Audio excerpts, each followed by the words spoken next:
The film begins with a narrator introducing the tales of Black Manor, starting with Alistair Black. The story begins in 1309, where we meet a prince named Alistair. He had written that, as a child, his father once told him about a forest near their kingdom called Tanglewood. In that forest, they encountered a woman, stunningly beautiful but extremely dangerous, dressed in red. This woman made a prophecy for the king. Years later, a war would break out near Tanglewood, in which the king's two sons would fight each other.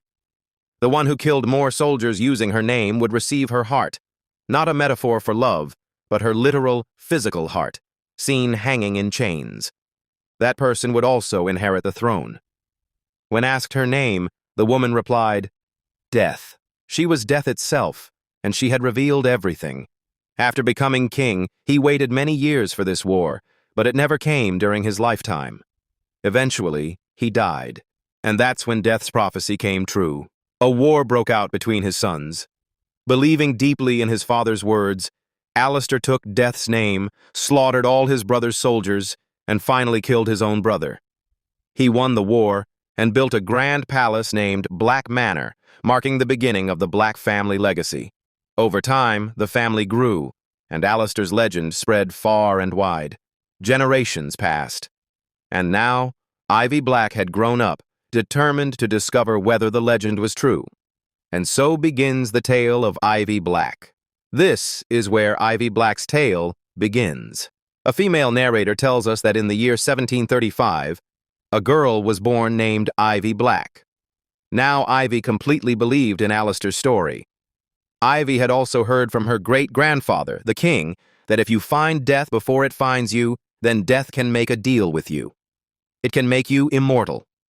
But for that, you have to give death a life, meaning, to save your own life, you must take someone else's. Ivy never wanted to die. She went into the Tanglewood forest to find death. She spent her entire life searching for death, but she never found it. Then she went to a witch in Tanglewood for help, who told Ivy that death demands a sacrifice. Now we see this witch performing a ritual. She is seen chanting the ritual, blood for blood, bone for bone, life for death, death for life. During this, she cuts her hand and drops her blood onto coal to complete the ritual. After completing the ritual, the witch used her dark powers to tell Ivy where death could be found. She also instructed her to pay attention to death's whispers, which led Ivy into a mist that lies between our world and the world of death. Eventually, Ivy reached a castle where she found Death, who appeared to her in the form of a man. What's surprising is that he recognizes Ivy because he calls her Little Ivy Black. Death is very pleased to see Ivy. He says to her, Ivy Black has come to die a bit too early, but Ivy clarifies to him that she has come to make a trade.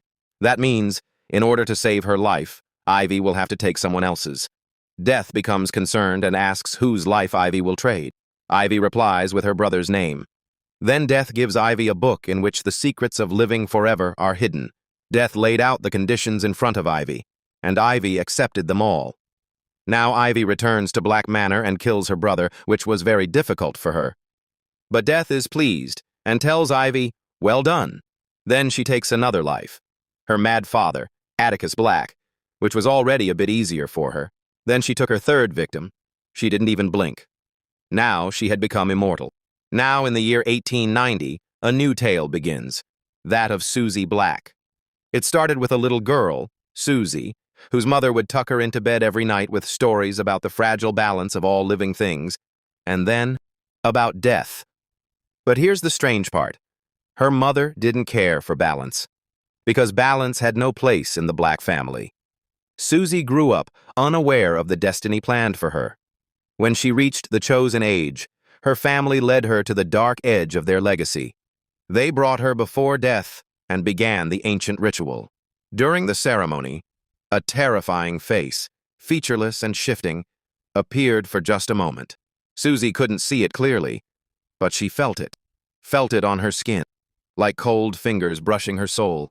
She shimmered, and just like that, Susie became immortal. When she opened her eyes, everyone around her had vanished. Moments ago, the room was full. Now, silence. Nothing but her breath in the dark. Then came the echoing voice, Susie Black, Mommy's little star. Death spoke to her directly. He told her the truth. Her family had made the trade. They had given up someone else's life to save hers. And now, she could live forever. But as time passed, Susie began to feel isolation, endless silence, eternal loneliness. Death had left her with 3 rules. Rule number 1, try not to die. People can still kill you. Rule number 2, don't get paralyzed. Rule number 3, you'll still age, but very, very slowly. Watching her cursed legacy unfold, wandering alone, Susie lived through countless decades. But even now, she was still Mommy's little star. The narrator speaks once more. Until just before World War II, the tales of Black Manor belonged solely to the Black family. The outside world had only whispers, rumors, stories passed down like ghost tales. But then, time moved forward. The year was 1944. Amid the chaos of World War II, the government sought to seize control of the mysterious Black Manor. The Black family, though unwilling, was forced to surrender their ancestral home. Among the soldiers was a pair of brothers, Adolphus Winter and Helmut. On the surface, they were officers marching under the flag of war, but they had actually come for Black Manor. The brothers had spent their entire lives chasing the legend. They knew and believed the truth of the Black family, that to live eternally, a life must be taken. A blood trade, a sacred sacrifice. So during the war, they made their own offerings. Dozens of soldiers, Russian, American, British, all sacrificed under the pretense of war. But in reality, Adolphus and Helmut believed they were offering lives to Death, hoping it would be pleased. But when Adolphus finally entered Black Manor, Death laughed and said, "I don't care how many soldiers you've killed. Not all deaths are equal. Those men died in self-defense. They were already fated to die. If you want something beyond your reach, you must trade a life that was never meant to end." And at that moment, Adolphus understood the truth. He would have to kill all of his own men, and so he did. One by one, he slaughtered them. His brother Helmut couldn't believe what Adolphus had done. But by the end, Adolphus turned on Helmut too, his final offering. With that last sacrifice, Death accepted. Adolphus was granted immortality. But a new tale begins in the year 1945, just as the war draws to a close. This time, the story is not about power or sacrifice. It's about love. In the aftermath of war, Death wandered through Tanglewood, searching for her brother, the Death who had once lingered in Black Manor during the war. But then, her gaze fell upon a young soldier named Jack. Then Death took on the form of a young woman and approached him. She began to fall in love, and Jack loved her too. But one day, he was called to the front line. He left, walking into the very forests where Death resided, Tanglewood. There, surrounded by war and whispers, Jack wrote letters to the woman he loved, to tell her how much he needed her. Jack was fearless. He didn't fear Death, and Death, for the first time, feared for someone. Then we see Jack again, now deep in the war. A fellow soldier tells him, "We're in Tanglewood now, where everyone die." One by one, they all fall. Jack, too, is finally struck down. But Death brings him to Black Manor as a companion, to spend the afterlife by her side. In the final scene, Death reveals her true form to Jack, and in that endless, shadowed realm beyond life, their story begins of eternity. By now, Black Manor had become a haunted place, but in the year 1985, a curious girl named Kat made a decision. She wanted to step inside Black Manor to uncover the truth. She had heard the rumors that something lurked in the shadows, something known only as Little Ivy Black. So Kat, along with her boyfriend, ventured into the decaying halls of Black Manor. What they didn't know was that this act of bravery, or rather foolishness, could very well cost them their lives. They moved carefully through the manor, exploring each dusty room, every broken hallway. As they climbed the staircase, they suddenly caught a glimpse, a shadow passing silently behind them. That's when they felt it. They were not alone. Kat's boyfriend moved deeper into the house, inspecting its eerie silence. But unseen to him, Ivy Black, now twisted, corrupted into a demonic form, had already begun stalking him. Meanwhile, Kat had dozed off in one of the rooms, unaware of the nightmares clawing their way into her sleep. But in the waking world, Ivy Black took her first victim, Kat's boyfriend. Later, as Kat stood in the bathroom behind her, we saw the dark silhouette of little Ivy Black. Kat was next. Black Manor allows only black families. Outsiders are prey. Even though the Black family had long left the manor, they carried with them the rituals, the ceremonies, and the cursed Book of Death. It's 2012 now. This is the story of Mary Black, known as Bloody Mary Black.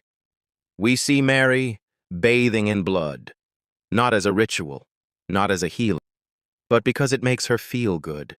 She too craves immortality, and her Uncle Oliver is there to train her to hunt. And together, they go in search of her first sacrifice, someone whose life they can offer to death.